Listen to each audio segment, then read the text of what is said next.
இன்றைக்கி ஒரு குட்டி ரீஸ்டாக்கிங் வீடியோ பார்க்கலாமா? எப்போதுமே பேக்கிங் பேக்கிங் தானே பார்த்துட்ருக்கோம். பேக்கிங்க்கு தேவையான மெட்டீரியல்ஸ் எப்போதுமே நான் பல்காக வாங்கி ஸ்டோர் பண்ணி வைக்க மாட்டேங்க. ஒரு 1 வீக்கு தேவையானதை வாங்கி வச்சுப்பேன். தென் வீக்கெண்ட்ஸ் வந்தால் எப்போதும் ஹஸ்பண்ட் ஃப்ரீயாக இருக்கப்போ போய் வாங்கிப்போம். மேக்ஸிமம் ப்ராடக்ட்ஸ் எல்லாமே எசன்ஸ் ஷாப் போய் டேரெக்டாக வாங்குவாங்க. டேரெக்டாக நம்ம ஷாப் போய் வாங்குறப்போ ஒரு சின்ன சாட்டிஸ்ஃபேக்ஷன் கிடைக்கும் எனக்கு. அது இல்லாமல் நம்ம ஃப்ரெஷ்ஷாக வாங்குகிற ப்ராடக்ட்ஸ் மட்டும் நான் மேக்ஸிமம் ஜெப்டோவில் போட்டுப்பேங்க. ஏன்னா அது கொஞ்சம் ஃப்ரெஷ்ஷாகவும் நமக்கு கிடைக்கும், டேட்டும் கொஞ்சம் பக்கத்தில் இருக்க மாதிரி கிடைக்கும். Butter, fresh cream, milk mat இந்த மாதிரி ப்ராடக்ட்ஸ் மட்டும் நான் ஜெப்டோவில் போட்டுப்பேன். காம்பவுண்ட் ஆல்ரெடி வாங்கினது இருந்ததுனால 2 பீஸ் மட்டும் நான் வாங்கிட்டு வந்தேங்க.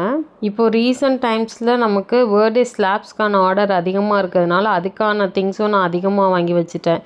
போர்டு, அந்த பர்த்டே டாப்பர் எல்லாமே.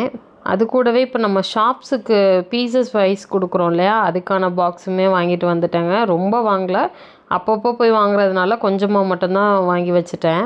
மேக்ஸிமம் நம்ம பர்த்டே ஸ்லாப் எல்லாமே கொரியர் போகிறதுனால நியூட்ரலா ஃப்ராஸ்டிங் தான் கொடுக்குறோம். ஸோ அதுவும் பிஸ்காஃப் ஸ்ப்ரெட்டும் வாங்கிட்டேன். நான் இந்த பிஸ்காஃப் ஸ்ப்ரெட்டு ஃபஸ்ட்டு அமேசானில் தேடி பார்த்தப்போ ஒரே ஸ்ப்ரெட்டு ஆனால் நிறைய டிஃப்ரெண்ட் ப்ரைஸ் ரேஞ்சில் இருந்ததுங்க. அதுக்கப்புறம் நான் ஒரு விஷயம் நோட் பண்ணேன், கொஞ்சம் ரேட் அதிகமாக இருக்கிறதுல மட்டும்தான் அந்த ட்ரேட்மார்க் இருக்கு இல்லையா, நான் இப்போ காமிச்சேன்ல ஆர்னு போட்டிருக்கோம்ல, அது இருந்தது. நிறையா ஃபேக் ப்ராடக்ட்ஸ் வந்து மார்க்கெட்டில் இருக்குங்க. நல்ல ப்ராடக்டாக குவாலிட்டியாக பார்த்து வாங்கிக்கோங்க.